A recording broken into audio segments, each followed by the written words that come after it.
ka-aliens? Welcome to my vlog. This is Bandongzki TV.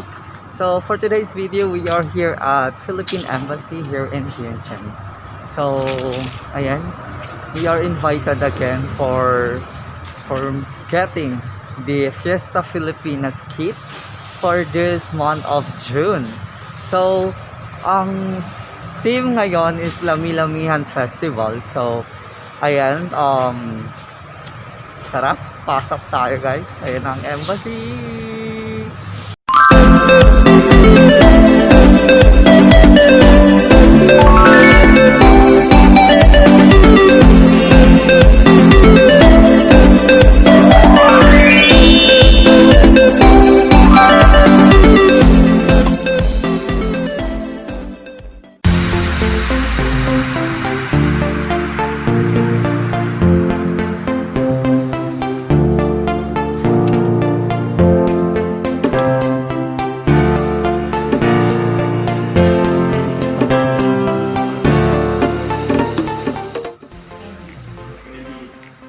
Hello ma'am, good morning po. Ang kukunin ko po sana yung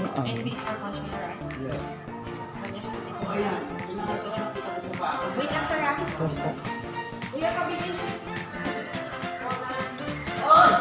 Hello kuya. Si Kuya Benji ang nandito. So, kukunin natin ang Fiesta Filipinas. Nandito tayo sa Philippines.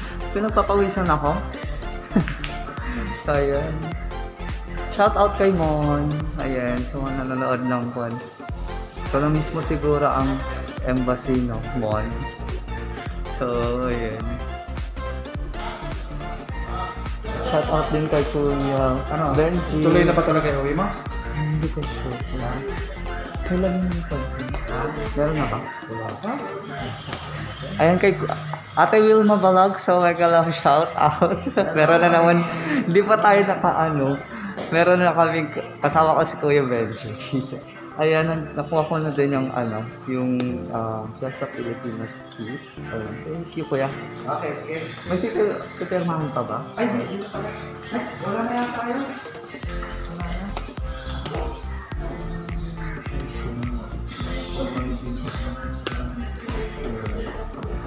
Thank you. Thank you po dito. So, ayan guys. Nakuha mo na Fiesta Filipinas kit po, which is the title of the natin yan is Lami Lamihan Festival Kit. This is a Fiesta Filipinas online celebration of Philippine Festival. So, this will be held on June 26 sa Saturday na po yan. So, ayan, i-unbox po natin to sa bahay. Ayan. Ayan, palabas na po tayo ng embassy. So,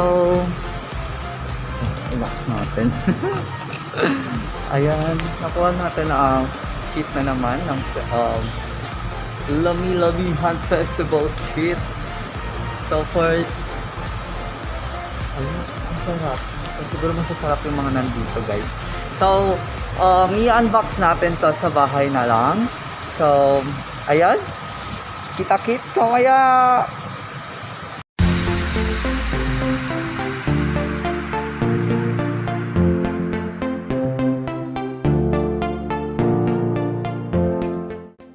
A few moments later. So, ayun na nga guys. Nandito na tayo sa bahay. So, hawak-hawak ko pa rin ang box ng Fiesta Filipinas, no? Na may temang Lami Lamihan Festival. So, tignan natin kung ano yung laman ulit. Ang kanilang pasalubong para sa atin. So, I just want to shout out Ma'am Christy na laging nagme-message sa akin na for pick up na ang ano. So, actually, this is the 6. I think 6 is 6 episode na po ng Fiesta Filipinas, and this will be the last for this season. So I hope naman na may susunod pa, no, na Fiesta Filipinas. So guys, without further ado, let's unbox this pasalubong. ayan guys. Mag-ingat sa gunting. Buksan na natin. Ayan. Buksan po natin ang box na binigay po ng Philippine Embassy Yantian, Laos, and also to our Department of Foreign Affairs na very supportive po sa mga ganitong event, no? And also NCCA and Department of Tourism. So ayan, it's the same siya sa box ng ano, no, muna natin sa Visita Iglesia, Panagdena, Palanduna. Ayan. So andun pa yung mga boxes ko.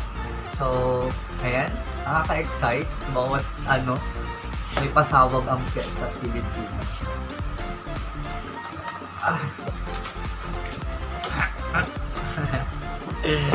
So ayan.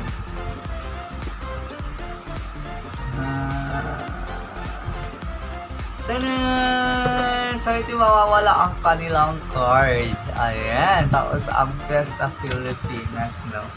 So, okay, ilagay natin dyan. So, basahin natin ang invitation na to. Fiesta Filipinas, an online celebration of Philippine Festival, Lami Lamihan Festivals. So, may dito. The Philippines has a tradition of celebrating Fiesta festivals of all year round. Ayan. For the month of June, we celebrate the Lami Lamihan Festival of Lamitan in Basilan. Basilan is in the south. I think it's in Mindanao, which means merrymaking in Yakan. This is a celebration of the rich culture of the Yakan tribe and a way to promote cultural harmony among the people from the Yakan, Tausug, Muslim, and Christian communities in the province. This curated kit is designed to make the experience this tradition at the comfort and safety of your home. So, actually, ang Lami Lamihan, Lami is masarap ba? Pero dito, meaning kasi merrymaking. So, this is the cultural harmony among the Yakan, Tausug, Muslim, and Christian community. This is from the south of Philippines, which is the Mindanao. So, ayan, nandiyan na din na how to join the Zoom on kita-kita tayo sa June 26, 2021, 10 a.m. Philippine time. So, sa mga kwan po na nasa Laos, mga kabayan po natin sa Laos, and also in Thailand, ang oras po natin ay 9. Yes, 9 a.m. So, ahead kasi sila ng 1 hour. So, 10 nila, 9 natin. Yes. So, this is the Lami Lamihan Festival. Andito ang orange moringa shingaling. Shingaling-aling. Cassava chips, salted caramel peanut brittle, Auro 42% milk chocolate, and Yakan wave cloth. So, ayan, I'm so excited to open this box. So, buksan na natin. Ayoko talagang sirahain na yung stamp niya. I will put this one sa scrapbook ko. So, ayan. Oh my God. May kwan ulit tayo. May gagawin tayong activity next na sa Zoom. So, ito, making a Yakan, weaving inspired embroidered card. I'm so excited na naman dito sa activity. May pasabog talaga. Every one, no, may pasabog ang Fiesta Filipinas. May interaction between the viewers, no, yung mga participants sa Zoom. So, last time, ang nagawa natin is yung paper gomamela, no. So, guys, eto na ang Yakan wave cloth. So, ang ganda niya. So, ayan. So, sabi dito, guys, ang sabi dito, the piece of cloth is woven by indigenous an indigenous Muslim tribe in the Philippines, collectively known as the Yakan. Their particular weave is recognized for their remarkable technicolor geometric weaves and distinctive face decore. I'm not sure, wala na. So, ayan guys, this is number 1 pasalubong natin na pambungan, pangmalakasan. So, may ayan. Tanggalin natin ang pa-complex. So, next guys, meron tayong pagkain ulit. This is the peanut brittle. Ayan, peanut brittle. Kita nyo guys. Peanut brittle. Salted caramel peanut brittle. Peanut brittle is a type of confection made with sugar and peanuts. This type of snack has many variations around the world, and the Philippines has its own version too. Our Philippine version consists of whole or crushed, skin or unskinned peanuts that also varies in color, from light to dark depending on the sugar used. So ayan, this is a salted caramel. So tikman natin guys soon. Ayoko muna kasi matamis. So next, we have another chocolate from Auro 42 milk chocolate. So this is a product of the Philippines also. Auro is considered as one of the pioneers in the Philippine craft chocolates industry. This particular chocolate bar has a smooth and creamy milk chocolate with a more pronounced cacao flavor, crafted from a blend of the best Philippine origin cacao beans. Ayan. So, this is a 42% na chocolate. So, sweet na naman. And next, cassava chips. Ayan, this is the cassava chips. So, basahin natin ang kanya. Cassava is a widely available root crop called kamoteng kahoy or balinghoy. In the Philippines, has many uses. Over 200,000 farmers in the Philippines grow and harvest it for its versatility, from being a starch alternative for tapiokas to ingredients for cakes. On its own, it can also be fried and turned into chips. So guys, it's really useful talaga ang cassava, no, for making cakes, and also sa amin ang tawag po dito ay kamuti tilanot. Ayan, kamuti lanot, because there is like something root in the middle of the root crop. Basta ganon, lanot.